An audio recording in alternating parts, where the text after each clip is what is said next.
السلام علیکم۔ آج پھر میں ایک نئی ویڈیو کے ساتھ حاضر ہوا ہوں۔ چلو شروع کرتے ہیں۔ حضرت داؤد علیہ السلام کی قوم کے 70,000 انسان دریا کے کنارے ایک بستی میں رہتے تھے۔ ان پر خدا کی بہت رحمتیں تھیں، اور جب ان پر خدا کی رحمتیں برستی رہیں تو وہ لوگ خدا سے غافل ہونے لگے اور اپنی دنیا میں ہی مگن ہو گئے۔ اللہ نے حضرت داؤد علیہ السلام کی قوم پر ہفتے کے دن کا ادب لازم قرار دیا اور حکم دیا کہ اتوار سے جمعے تک مچھلیاں پکڑنی ہیں، مگر ہفتے کو مچھلیاں نہیں پکڑنی۔ حضرت داؤد علیہ السلام کی قوم نے اتوار سے جمعے تک مچھلیاں پکڑنی شروع کر دی، مگر ہفتے کو مچھلیاں دریا میں زیادہ ہوتی تھیں اور باقی کے 6 دن کم ہوتی تھیں۔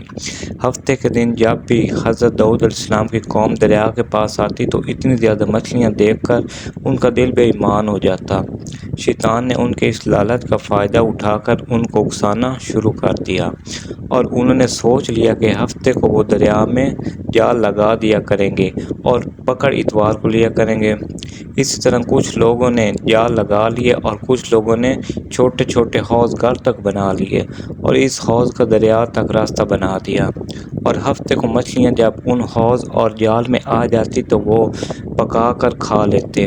اسی بستی میں اللہ کے کچھ نیک بندے بھی تھے، اور انہوں نے کہا کہ تم لوگوں نے یہ جال جو بنا رکھے ہیں ہفتے کو مچھلیاں جمع کرتے ہو اور اتوار کو پکڑتے ہو، یہ شکار ہفتے کا ہی ہے، تم پر اللہ کا عذاب ہوگا۔ تم لوگ گناہ کرنے سے باز نہیں آئے۔ وہ لوگ ہنسنے لگے اور کہنے لگے، ہماری جو مرضی ہم وہ کریں گے۔ اس بستی میں 3 قسم کے گروہ تھے، ایک وہ جو اس گناہ کو شروعات کر چکے تھے، اور دوسرے وہ جو ان کی اصلاح کرتے تھے، اور تیسرے وہ جو اللہ سے ڈرتے تھے، جن کو اللہ کا خوف تھا۔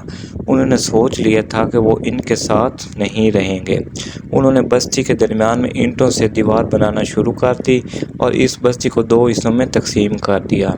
ایک طرف وہ لوگ تھے جن کو اللہ کا ڈر تھا، اور دوسری طرف وہ جو اللہ کے ڈر سے بے خوف ہو چکے تھے اور گناہ کرتے جا رہے تھے، اور رات رات اللہ نے ان پر عذاب نازل کر دیا اور وہ بندر بن گئے۔